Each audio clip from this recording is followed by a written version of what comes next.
The South African Weather Service has advised of an orange level 6 warning for disruptive rainfall over the Cape Metropole today and tomorrow, which can lead to flooding of roads and settlements.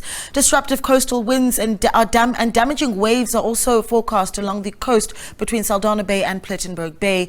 Damaging winds could cause problems for high-sided vehicles on routes on the N1 highway around the city. SABC News reporter Corbin August joins us now live. Corbin, a good morning to you. I think explain what the weather's looking like right now and just when we're expecting things to get really bad. Well, yes. Good day to you and to the viewers at home, Naledi.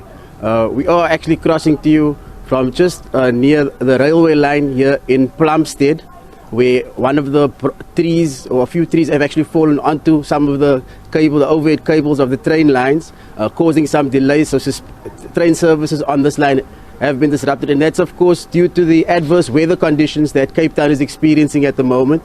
We are experiencing an intense cold front that hit the city since last night, and we are experiencing those very cold and wet conditions with heavy rainfall that has fallen. Of course, when we were traveling from the office this morning, we traveled on the M3 highway, and we saw them busy clearing up a mudslide. So the city started clearing up that mudslide overnight in the early hours of this morning. When we passed through, there wasn't much going on, but we could still see some of the city staff, just the disaster risk management staff, clearing up the area. And then also when we were driving on that road on the M3, it was at Woolsack Drive, just next to UCT, the upper campus of UCT. We saw some flooding on that road, and that's of course one of the incidents that have been reported across the city, just with these flooding incidents across the city in the roads. And we also understand that some trees have fallen down in one of the main roads in Constantia. Of course, the city has been conducting assessments in high-risk areas throughout the course of the day and also overnight, and just to determine the impact that the cold weather and the rainy conditions have had on these informal settlements in some of the low-lying areas. Some of the areas, the city says they will be making those assessments and making those results later available to us. But for now, we are here at the train station. It's actually the Plumstead train station where these trees have fallen, and Metro Rail says that some services on the line have now been suspended due to these adverse weather conditions and the trees that have fallen. But we'll keep you posted on the story, and we are tracking all the other weather-related incidents that are going to be reported throughout the course of the day.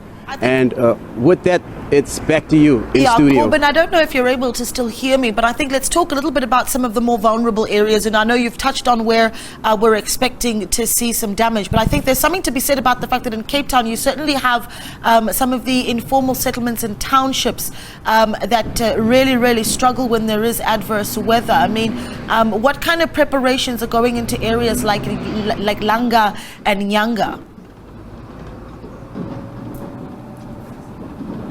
Well, yes, indeed. So the city, following the assessments that is being done, what they usually do is they activate SASSA, and they would then provide the flood relief kits.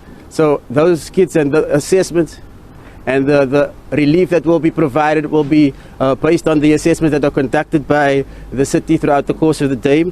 But we have received information now about some of the informal settlements that have in fact been affected and have been flooded.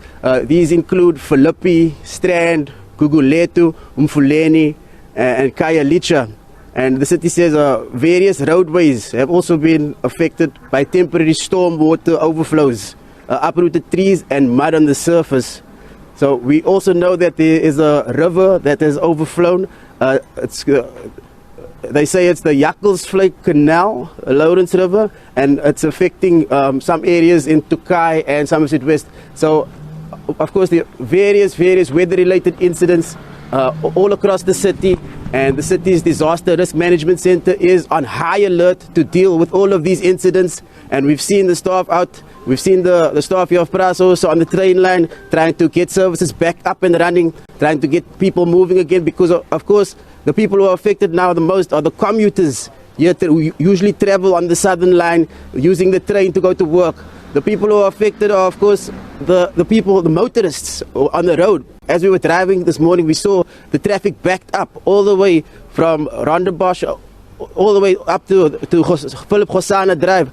and that's where the mudslide happens. So it's impacting traffic. We're seeing delays in traffic. We're seeing the impact on the train infrastructure with the trees falling and the delays on the southern line here in Cape Town. And we've also experienced the rivers that are overflowing. So throughout the course of the So for now, we're going to move on, and then we'll go check out. We'll see if we can determine the impact that it's had in the informal settlements as well. We'll try to maybe visit some of those townships and see how those people have been impacted. Yeah, thank you so much for that, Corbin. Stay safe on the roads as well. And I think the message obviously quite clear for Cape Townians is be vigilant as you travel through the city, and also high alert as that weather starts to get worse.